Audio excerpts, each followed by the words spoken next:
নমস্কার, আমাদের ইউটিউব চ্যানেলে সকলকে জানাই স্বাগত। আগের দিন ক্লাসে আমরা বৃদ্ধি, বিকাশ এবং পরিণমন সম্পর্কে জেনেছি। আজকের ক্লাসে আমরা জানব বিকাশের বিভিন্ন স্তর সম্পর্কে এবং বিভিন্ন মনোবিজ্ঞানীরা সেটা স্তর বিন্যাসটা কীভাবে করেছেন, এবং আস্তে আস্তে এই আজকের ক্লাসে আমরা সমস্ত স্তরগুলো সম্পর্কে ডিটেলস এবং তাদের ব্যাখ্যা জানব। পিয়াজের তত্ত্ব, জ্ঞানমূলক বিকাশের তত্ত্ব জানব, এবং এরিক এরিকসন থেকে শুরু করে রুশো থেকে শুরু করে সকল মনোবিজ্ঞানীদের যে জীবন বিকাশের স্তরকে ভাগ করেছেন সেগুলো দেখব। এবং শেষে আমরা দেখব যে প্রিভিয়াস ইয়ারে যে সকল গুরুত্বপূর্ণ প্রশ্নগুলো পড়েছে টেট বা রাজ্য টেটের, সেই সমস্তগুলো দেখব। তো ভিডিওটি ভালো করে প্রথম থেকে শেষ পর্যন্ত দেখুন, স্কিপ করবেন না। আগামী আপার প্রাইমারি টেট এবং ইন্টারভিউ সকল ক্ষেত্রেই কিন্তু এটা খুবই গুরুত্বপূর্ণ। চলুন শুরু করা যাক। প্রথমে বিকাশের স্তর, স্টেজ অফ ডেভেলপমেন্ট। বিকাশের সাধারণ স্তরসমূহ যদি ভাগ করি, তো বিকাশ আমরা জানি যে বিকাশ শুরু হয় জন্ম থেকে এবং ভ্রূণ থেকে, একদম ভ্রূণ অবস্থা থেকে, এবং চলে মৃত্যু পর্যন্ত।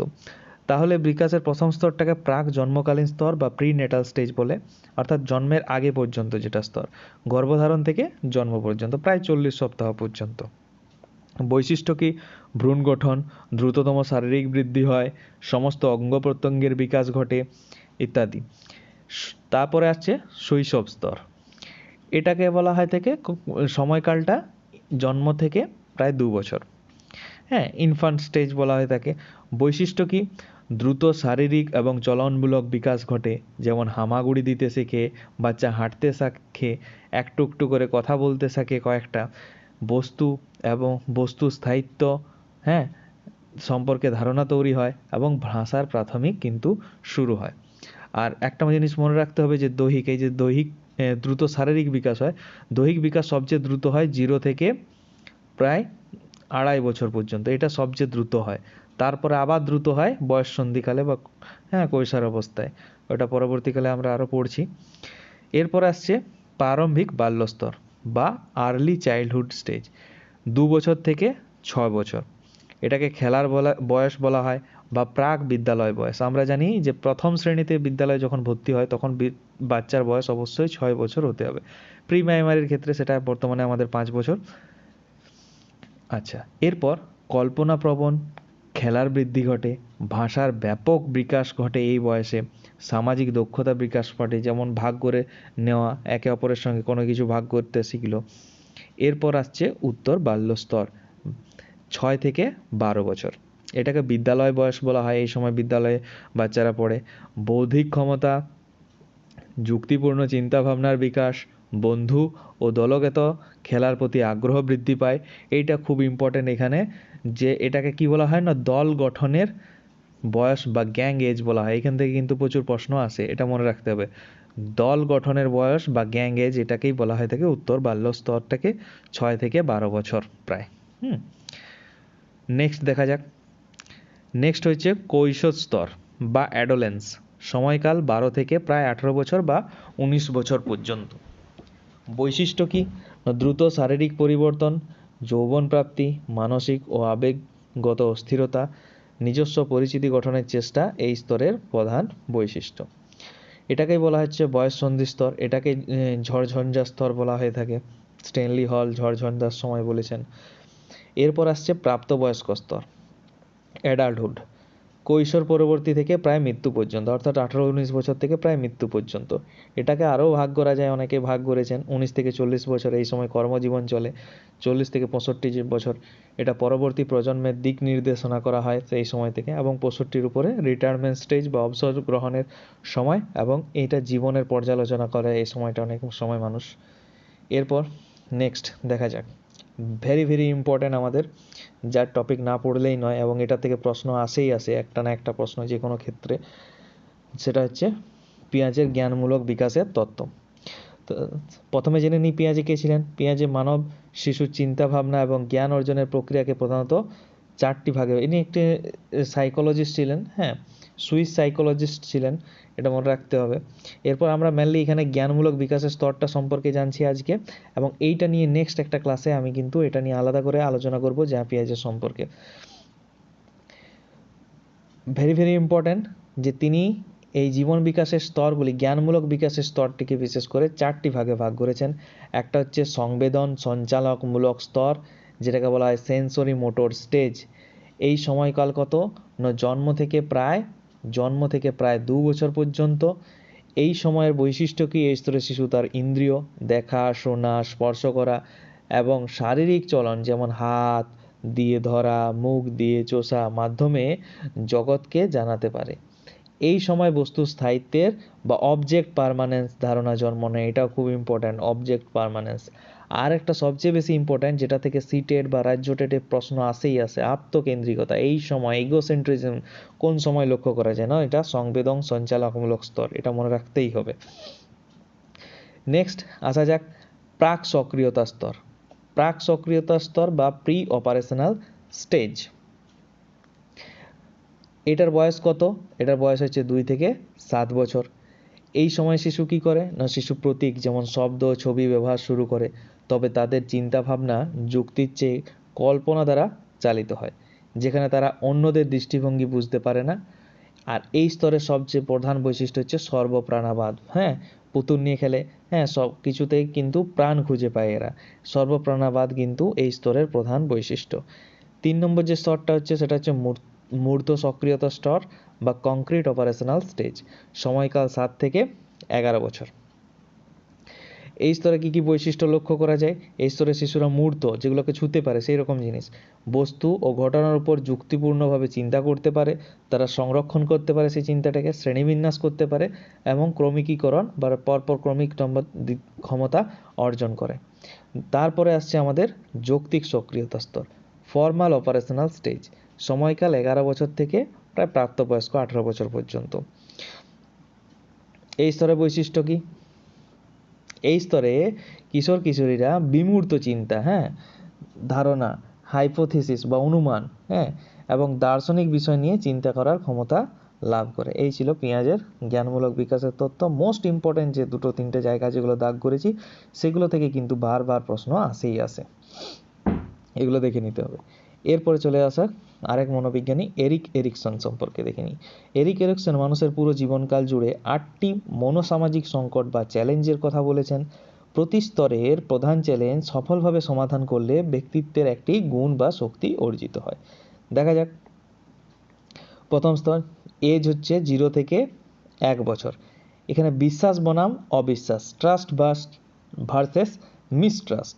শিশু মা বাবার যত্ন স্নেহ পেলে বিশ্বাস গড়ে ওঠে, অবহেলা পেলে অবিশ্বাস তৈরি হয়। এরপর স্বাধীনতা বনাম লজ্জা ও সন্দেহ, 1 থেকে 3 বছর। শিশু নিজে কিছু করতে চায়, বাধা পেলে লজ্জা বা সন্দেহের জন্ম হয়। তারপরে আসছে উদ্যোগ বনাম অপরাধবোধ, ইনিশিয়েটিভ ভার্সেস গিল্ট, 3 থেকে 6 বছর। শিশু নতুন কিছু করার চেষ্টা করে, অতিরিক্ত বাধা বা বকা পেলে অপরাধ বোধ তৈরি হয়। এরপর আসছে পরিশ্রম বনাম হীনমন্যতা, 6 থেকে 12 বছর। বিদ্যালয় জীবনে সফলতা পেলে আত্মবিশ্বাস বৃদ্ধি পায়, ব্যর্থ হলে হীনমন্যতা জন্মায়। এটাই মেনলি আমাদের প্রাথমিক স্কুলের বয়স। এরপর আসছে আইডেন্টিটি ভার্সেস রোল কনফিউশন, আত্মপরিচয় বনাম ভূমিকা ভাবভ্রান্তি। এটা 12 থেকে 18 বছর। কৈশোরে আত্মপরিচয় গঠন, জীবনের লক্ষ্য নির্ধারণ ঘটে, বিভ্রান্তি হলে দিশাহীনতা লক্ষ্য করা যায়। তারপরের স্তর আন্তরিকতা বনাম একাকিত্ব, 18 থেকে 25 বছর। ব্যক্তি বন্ধুত্ব ও ভালোবাসার সম্পর্ক গড়ে তোলে, ব্যর্থ হলে একাকিত্বে ভোগে। এরপর উৎপাদনশীলতা বনাম স্থবিরতা, 25 থেকে 65 বছর। দেখা যাক এর বৈশিষ্ট্য কি না, পরিবার, কর্মজীবন, সমাজে অবদান রাখলে সার্থকতা অনুভব হয়, না হলে স্থবিরতা আসে। তারপর সততা বা পূর্ণতা বনাম হতাশা, 65 বছর এবং তার উপরে। জীবনের দিকে ফিরে তাকিয়ে সন্তুষ্ট হলে শান্তি আসে, অনুতাপ থাকলে হতাশা তৈরি হয়। এই ছিল এরিক এরিকসনের জীবন বিকাশের স্তর। এরপর আসি আর্নেস্ট জোন্সের জীবন বিকাশের স্তর। এই স্তরগুলো খুবই ইম্পর্টেন্ট। দেখো, শৈশব বা অতি শৈশব, এটাকে মেনলি শৈশব স্তরে বলা হয়ে থাকে। বয়স সীমা জন্ম থেকে 5 বছর। প্রধান বৈশিষ্ট্য কি, এই সময়ে শিশু অন্যের উপর নির্ভরশীল থাকে, দ্রুত শারীরিক ও মানসিক বিকাশ লাভ করে। তারপর আসছে বাল্যকাল বা চাইল্ডহুড, বয়স সীমা হচ্ছে 6 থেকে 12 বছর, এটাকে গ্যাং এজ বলা হয়, একটু আগে পড়লাম। প্রধান বৈশিষ্ট্য, শিশু বিদ্যালয় ও খেলার মাধ্যমে সামাজিক দক্ষতা ও নিয়মানুবর্তিতা আয়ত্ত করে। এরপর আসছে কৈশোর, 5 থেকে 12 হয়ে গেল, 6 থেকে 12 হয়ে গেল, এবারে 12-র পর থেকে বা 13 বছর থেকে 19 বছর পর্যন্ত প্রধানত। প্রধান বৈশিষ্ট্য কি? এই স্তরে কিশোর কিশোরীরা নিজেদের পরিচয় গঠন করার চেষ্টা করে এবং দ্রুত শারীরিক পরিপক্কতা লাভ করে। এটা অনেক বইয়ে আপনাদের বয়সটা কিন্তু 12 থেকে 18 বছর পর্যন্ত থাকে, ঠিক? এটা নিয়ে অত ভাবার কিছু নেই। এরপর প্রাপ্তবয়স্কতা, অ্যাডাল্টহুড, বয়স সীমা 18+ বা 20 বছর তার ঊর্ধ্বে। প্রধান বৈশিষ্ট্য কি? না ব্যক্তি পেশাগত জীবনে প্রতিষ্ঠা লাভ করে, সমাজ ও পরিবারের প্রতি দায়িত্ব পালন করে। এরপর চলে আসি, এই ভাগটা কিন্তু খুব ইম্পর্ট্যান্ট, একটা আমাদের বেসিক কনসেপ্ট দিয়ে যায়। কারণ দেখো, প্রথম হচ্ছে শৈশব স্তর। শৈশব স্তর 0 থেকে 5 বছর সাধারণত। তারপরে আসে আমাদের বাল্যস্তর, 5 থেকে 12 বছর পর্যন্ত। তারপরে আসে আমাদের কৈশোর স্তর বা বয়ঃসন্ধি, 12 থেকে 18 বছর পর্যন্ত। তারপর প্রাপ্তবয়স্ক, 18+। এই জিনিসটা, এইটা কিন্তু আমাদের মনে রাখতে হবে, বেসিক একটা মানে জীবন বিকাশের স্তরকে যদি বয়স অনুযায়ী ভাগ করি, তো বেসিক জিনিস এটাই। এরপরে নেক্সট চলে আসি রুশো। রুশো কেন ইম্পর্ট্যান্ট? রুশো হচ্ছে আমাদের শিশুকেন্দ্রিক যে শিক্ষা ব্যবস্থা, তার জনক হচ্ছেন আমাদের কিন্তু রুশো। তাই রুশো কিন্তু খুব আমাদের ক্ষেত্রে ইম্পর্ট্যান্ট একটা টপিক। এইখান থেকে যে প্রশ্নটা আসে দেখবে, রুশোর যে গ্রন্থটা এমিল গ্রন্থ, এইটা মনে রাখতে হবে। এমিল গ্রন্থে মানব জীবনের বিকাশের স্তরগুলিকে 4টি প্রধান ভাগে ভাগ করেন। হ্যাঁ, প্রথম স্তরটা হচ্ছে শৈশব, 0 থেকে 5, ইন্দ্রিয় ও শারীরিক দক্ষতার বিকাশ। তারপর বাল্য, 5 থেকে 12, যুক্তিহীনতার বয়স, প্রকৃতির মাধ্যমে শেখা। তারপরে প্রাক কৈশোর, 12 থেকে 15, যুক্তি ও জ্ঞানের শুরু, হাতে কলমে শিক্ষা পায়। কৈশোর বয়স 15 থেকে 20, সামাজিক নৈতিক অনুভূতির জন্ম, পরিণত সমাজে প্রবেশ। নেক্সট চলে আসি পিকুনাস। পিকুনাস জীবন বিকাশের স্তরকে 10টি ভাগে ভাগ করেছেন। দেখা যাক স্তরগুলো কি কি। একটা হচ্ছে জন্মপূর্ব স্তর, প্রিনেটাল স্টেজ, হ্যাঁ, গর্ভধারণ থেকে জন্ম পর্যন্ত। তারপর ইনফ্যান্সি, শৈশব, 0 থেকে 2 বছর পর্যন্ত। কি হয় না, ইন্দ্রিয় ও মোটরের বিকাশ ঘটে। আর্লি চাইল্ডহুড, প্রাক শৈশব, 2 থেকে বা 6 বছর, এটাকে প্রারম্ভিক শৈশবও বলা হয়, 2 থেকে 6 বছর। ভাষা ও কল্পনার বিকাশ ঘটে। তারপর হচ্ছে মধ্য শৈশব বা মিডিল চাইল্ডহুড, 6 থেকে 12 বছর, বিদ্যালয় জীবন ও বুদ্ধি বৃদ্ধি বিকাশ। তারপর কৈশোরের সূচনা, 12 থেকে 14 বছর, শারীরিক পরিবর্তনের সূচনা দেখতে পাওয়া যায়। তারপর 14 থেকে 18 বছর, অ্যাডোলেন্স বা কৈশোর, আত্মপরিচয়, সামাজিক প্রভাব বৃদ্ধি। এরপর আসছে আর্লি চাইল্ডহুড, প্রারম্ভিক প্রাপ্তবয়স্কতা, 18 থেকে 25 বছর, স্বাধীনতা ও পেশা জীবন শুরু।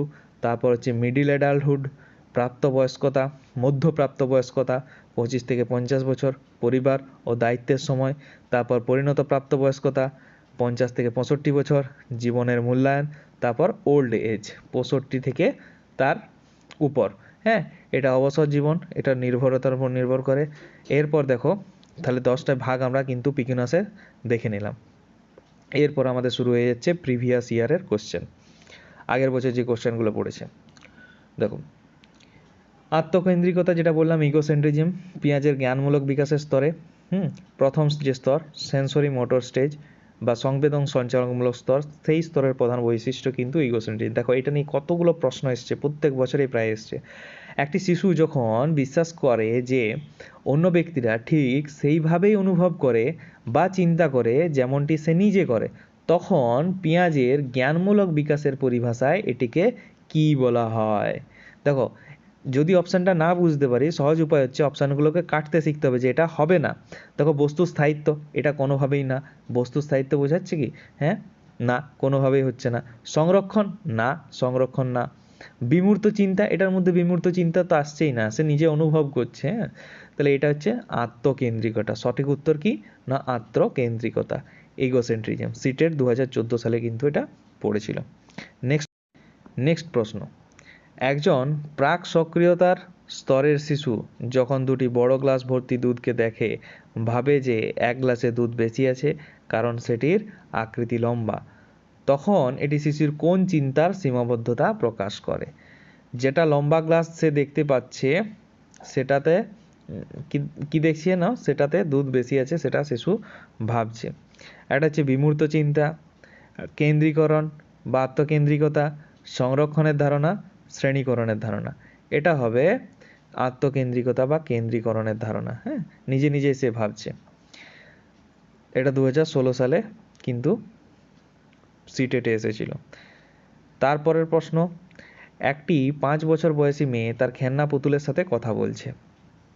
ওই যে বললাম পুতুল খেলা, হ্যাঁ, যেন পুতুলটি সত্যি শুনতে ও বুঝতে পারছে।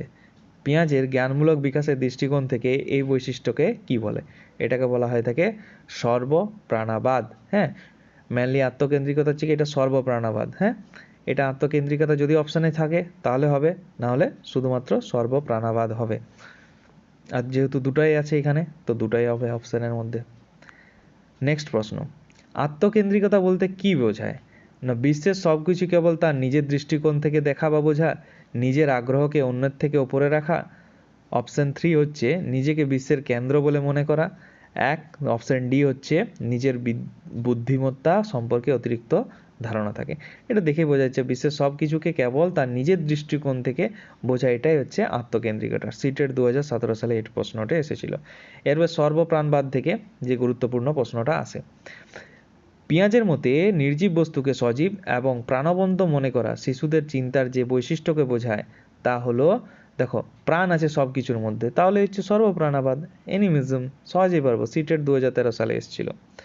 নেক্সট প্রশ্ন, যখন একটি শিশু ধাক্কা খেয়ে টেবিলে আঘাত করে এবং বলে দুষ্টু টেবিল আমাকে ব্যথা দিয়েছো, তখন এটি পেঁয়াজের জ্ঞানমূলক বিকাশের কোন বৈশিষ্ট্যকে প্রকাশ করে? দেখো ঘুরিয়ে ফিরিয়ে সেই প্রশ্নটাই এসছে। তো এটা সহজে আমরা বুঝতে পারবো যেটা সর্বপ্রাণবাদকে। হ্যাঁ, টেবিলটারও প্রাণ আছে সে ভাবছে কিন্তু। আবার মাটিতে পড়ে গেলে যেমন আমরাই নিজেরাই করি, তুই একে মারলি, হ্যাঁ, দিয়ে মাটিটাকে আমরা মারতে থাকি শিশুটাকে ভোলাবার জন্য। তখন সে ভাবে হ্যাঁ সে মাটিটাকে মারছে, তাহলে অবশ্যই এর মধ্যে প্রাণ আছে, এবং শিশুটা ভুলে যায় হ্যাঁ যে না এ আমার। একটি শিশু যখন তার পুতুলকে যত্ন করে খাওয়ানোর চেষ্টা করে এই ভেবে যে পুতুলটির খিদে পেয়েছে, তখন এটি কোন চিন্তার প্রতিফলন? এটা হবে কি সর্বপ্রাণাবাদ, বা ইংরেজি যদি থাকে ডাইরেক্ট তাহলে অ্যানিমিজম। 2018 সালে এটা পড়েছিল। আবার সর্বপ্রাণবাদের প্রবণতা শিশুদের কখন হ্রাস পেতে শুরু করে? 2 থেকে 7 বছর পর্যন্ত থাকে, 7-এর পরে এটা হ্রাস পেতে শুরু করে। তাহলে কি হচ্ছে মূর্ত সক্রিয়তা স্তরে পৌঁছানোর সময়। 7 থেকে 11 হচ্ছে কি আমাদের মূর্ত সক্রিয়তা স্তর। তাহলে মূর্ত সক্রিয়তা স্তরে পৌঁছানোর সময় কি শিশুর এই সর্বপ্রাণাবাদ যে প্রবণতা সেটা হ্রাস পেতে থাকে। বিকাশের স্তর, স্টেজেস অফ ডেভেলপমেন্ট থেকে অতিরিক্ত প্রশ্ন, জীবন বিকাশের কোন স্তরকে সাধারণত গ্যাং এজ এবং স্লাম্বার এজ, ঘুমন্ত বয়স বা ছদ্মপরিপক্ক বয়স বলা হয়? জীবন বিকাশের কোন স্তরকে সাধারণত গ্যাং এজ বলা হয়? এটা আমরা একটু আগেই পড়ালাম যে 6 থেকে 12 বছর, এটাকে বলা হয় গ্যাং এজ। হ্যাঁ, এটা উত্তর বাল্যকাল। নেক্সট প্রশ্ন, এটা ডাব্লিউবি টেট 2017 সালে পড়েছিল কিন্তু। শিশু বিকাশের কোন স্তরটিকে প্রবেশদ্বার স্তর বা গেটওয়ে অফ নলেজ বলা হয়ে থাকে? শৈশবাবস্থা, প্রারম্ভিক শৈশবকাল, কৈশোরকাল, পরিণত অবস্থা। এটা হবে প্রারম্ভিক শৈশবকাল, কারণ এই সময় প্রাক প্রাথমিক বা কিন্ডারগার্টেন শিক্ষা শুরু হয়ে যায়। 2022-এ পড়েছিল এটা টেটের। শিশু বিকাশের ক্ষেত্রে আত্মপরিচয়ের সংকট, আইডেন্টিটি ক্রাইসিস দেখা যায় প্রধানত কোন স্তরে? শিশু বিকাশের ক্ষেত্রে আত্মপরিচয়ের সংকট বা আইডেন্টিটি ক্রাইসিস দেখা যায় প্রধানত কোন স্তরে? দেখো প্রারম্ভিক শৈশবকাল, উত্তর বাল্যকাল, কৈশোরকাল, পরিণত অবস্থা। এটা হবে আত্মপরিচয়ের সংকট কৈশোরকাল। হ্যাঁ, মনোবিদ এরিক এরিকসন এই ধারণাটা আমাদেরকে দিয়েছিল কৈশোরকালের সময়টা। এরপর 2014 টেটে পড়েছিল, একজন শিশু যখন হোয়াই, কেন এবং হাউ এর মতো প্রশ্ন জিজ্ঞাসা করতে শুরু করে তখন বিকাশের কোন স্তর? দেখো শৈশব অবস্থা, প্রারম্ভিক শৈশবকাল, কৈশোরকাল, পরিণত অবস্থা। এটা হবে প্রারম্ভিক শৈশবকাল, কারণ এই সময় কৌতূহল বাড়ে এবং অনুসন্ধান শুরু হয়। 2022 কিন্তু পড়েছিল, কৌতূহল জাস্ট শুরু হচ্ছে এই সময়।